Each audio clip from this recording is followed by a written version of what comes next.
Hai semua, pernah tak terfikir yang kita boleh belajar pasal pendidikan daripada bunga kiambang? Bunyinya macam pelik kan? Tapi hari ni kita akan guna analogi yang cantik ni untuk faham satu konsep yang sangat penting. Jom kita mulakan. Okey, cuba bayangkan sekejap. Anda ada satu kolam yang cantik, penuh dengan bunga kiambang. Bila anda tengok betul-betul, anda nampak, tak semuanya sama. Ada yang baru nak jadi tunas, kecil je. Ada yang tengah kembang mekah, cantik sangat. Ada pula yang dah matang dan besar. Soalan saya untuk anda, macam mana anda nak jaga semua ni? Anda akan bagi baja, air dan cahaya yang sama rata untuk semua ke? Fikirkan betul-betul. Baiklah, untuk jawab soalan tadi, jom kita fahamkan dulu perangai bunga kiambang ni sendiri. Kita tengok apa yang alam boleh ajar kita. Perasan tak? Dalam alam semula jadi, tak ada istilah seragam. Bunga kiambang ni pun sama. Dia tak tumbuh serentak, ada yang masih tunas, perlukan lebih banyak jagaan rapi, ada yang tengah mekar, yang ni tengah tunjuk kehebatan dia. Dan ada yang dah matang, dah kuat, dah sedia untuk hasilkan benih baru. Itulah kitaran hidup kan? Semuanya berbeza, semuanya pada fasa yang tersendiri. Okey, sekarang ni bahagian paling best. Apa kena-mengena bunga kiambang dalam kolam dengan bilik darjah kita? Jom kita cuba kaitkan. Dekat sinilah analogi kita ni betul-betul hidup. Cuba fikirkan, tunas-tunas kecil tu, itulah murid kita yang baru nak kenal huruf, baru nak belajar tambah tolak. Bunga yang tengah mekar cantik tu, itu murid yang dah mula faham, dah boleh buat ayat sendiri. Dan yang matang tu pula, murid yang dah bersedia untuk idea-idea yang lebih besar, lebih mencabar. Keperluan bunga yang berbeza untuk cahaya dan ruang, sama macam keperluan emosi murid kita.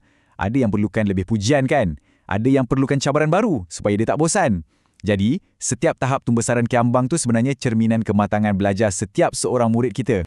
Dan inilah sebenarnya yang kita panggil pengajaran terbeza. Dengar betul-betul ya, ini bukan bermakna kita turunkan standard. Bukan. Matlamat akhir, destinasi kita tetap sama untuk semua orang. Tapi, cara nak sampai ke sana itu yang berbeza. Jalan yang kita sediakan untuk setiap murid tu tak sama. Ada yang perlukan jambatan, ada yang perlukan peta, ada yang perlukan pemandu sorak. Itulah kuncinya. So, macam mana kita nak buat benda ni dalam dunia sebenar? Macam mana nak jadi pekebun yang baik dalam bilik darjah? Sebenarnya mudah je. Semuanya berbalik kepada 4 prinsip asas yang kita pinjam terus daripada cara menjaga kiambang tadi. Pertama, simple je. Tahap berbeza, pendekatan pun kena lain. Tunas kita jaga lain, bunga mekar kita jaga lain. Sama macam murid, kan? Yang baru belajar tu, kita kena pimpin tangan, tunjuk satu-satu. Kedua, fikir macam ni. Semua bunga duduk dalam air yang sama, iaitu kurikulum kita. Tapi, baja yang kita bagi, rawatan dia mesti berbeza ikut keperluan. Ketiga, dan ini penting, kita tak boleh paksa bunga kembang sebelum masanya. Sama jugalah dengan murid, kena sabar.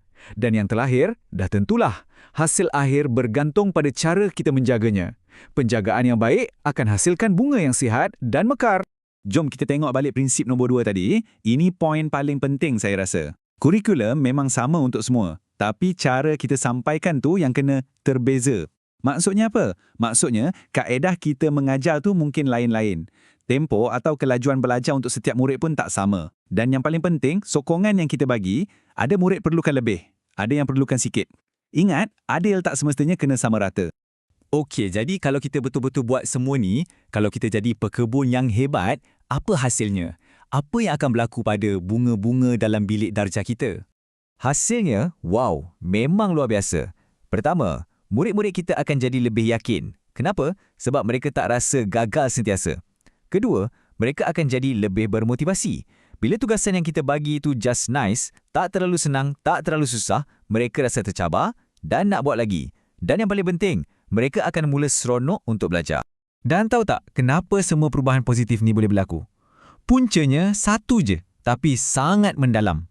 Ia berlaku sebab untuk kali pertama, mungkin mereka rasa difahami.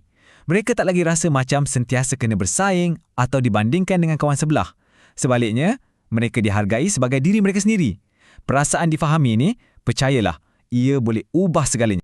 Jadi, untuk kita tutup perbincangan kita hari ini, jom kita kembali semula ke kolam kiambang kita. Mari kita simpulkan semua yang kita dah bincangkan.